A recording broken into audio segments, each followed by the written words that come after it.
Hi everyone, this is Emmy. I don't have time to do a tutorial today, so I'm going to give you a free pattern for this vest. It's very easy. You just have to make 3 sections and they're just straight rectangles. And then you're going to attach them together at the shoulders and down the sides.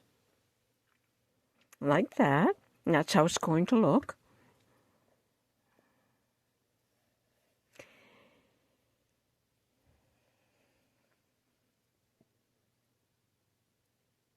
And you can find the written pattern below in the first comment. Thanks for watching. Bye for now.